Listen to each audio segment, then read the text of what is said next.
What happens when an institution built on discretion and protocol finds itself confronted not by a courtroom verdict, but by a question about oversight, about accountability, about whether certain warning signs should have triggered deeper scrutiny years ago?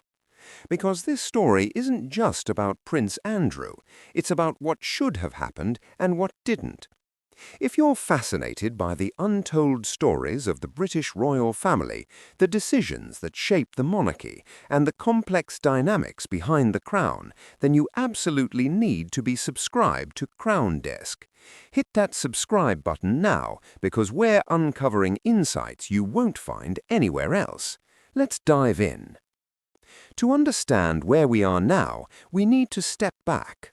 In 2001, Virginia Giuffre alleges she was trafficked and sexually abused, naming Prince Andrew among those involved. Andrew has consistently and publicly denied the allegations.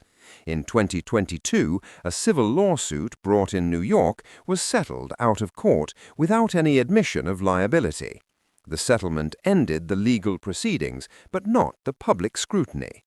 Fast forward to recent developments. In February 2026, additional documents tied to Jeffrey Epstein were released by the U.S. Department of Justice.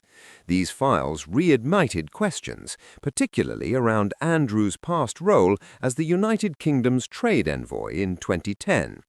According to confirmed reporting, Thames Valley Police are now conducting what they describe as an assessment phase into potential misconduct in public office. Assistant Chief Constable Oliver Wright confirmed that specialist prosecutors from the Crown Prosecution Service have been consulted. At this stage, authorities are evaluating whether any criminal offense may have occurred and whether a full investigation is warranted. That distinction is crucial.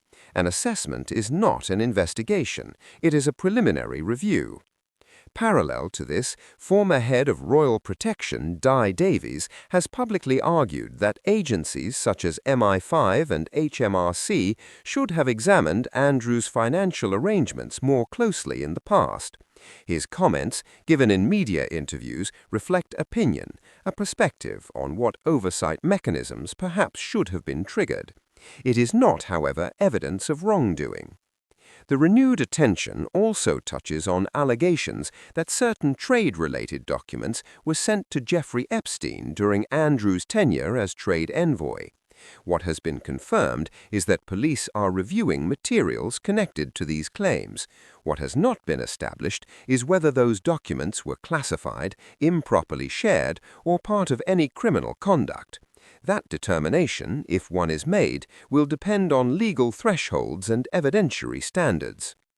There is also a separate claim, made publicly through lawyer Brad Edwards, involving a woman who alleges she was sent to Britain in 2010 for an encounter at Royal Lodge. Police have stated they have not yet heard directly from this individual. Without direct cooperation or evidence, a full investigation in such circumstances becomes significantly more complex. Meanwhile, institutional consequences have already unfolded. On October 30, 2025, Buckingham Palace issued a formal statement announcing that King Charles III had initiated a process to remove Andrew's style, titles, and honours. The statement also confirmed formal notice had been served regarding his lease at Royal Lodge. Andrew, for his part, reiterated his denial of all allegations and stated that he would no longer use his titles. Those actions represent internal constitutional measures, distinct from criminal proceedings, but nonetheless significant. So what does this moment really represent? Some observers see it as the monarchy attempting to draw a firm line between the institution and individual controversy. Others interpret the renewed police assessment as evidence that public pressure and document releases continue to shape the narrative. But legally speaking, nothing has yet crossed into confirmed prosecution, and institutionally, the palace has already taken visible distancing steps. The broader question is about governance. When a senior royal holds a quasi-official trade position, what oversight structures are in place? Who evaluates external relationships? And at what point do reputational risks become matters of national interest? History shows that the British monarchy survives not by avoiding controversy, but by adapting to it. If a full investigation were to be launched, it would mark a new chapter. If the assessment concludes without further action, questions may still linger in the court of public opinion, because in matters involving the royal family, perception often travels faster than verdicts. And perhaps that's the central tension here, the space between allegation and proof, between institutional action and criminal threshold, between what can be confirmed and what remains unresolved. As this story continues to unfold, one thing is certain: the intersection of monarchy, law enforcement, and public accountability has rarely felt more closely examined. Now, I want to hear from you. Do you believe the current police assessment will lead to a full investigation? Or do you think this is primarily about optics and institutional distance?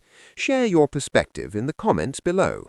If you found this analysis valuable, give the video a like and be sure to turn on notifications so you don't miss our next deep dive into the evolving story of the British royal family.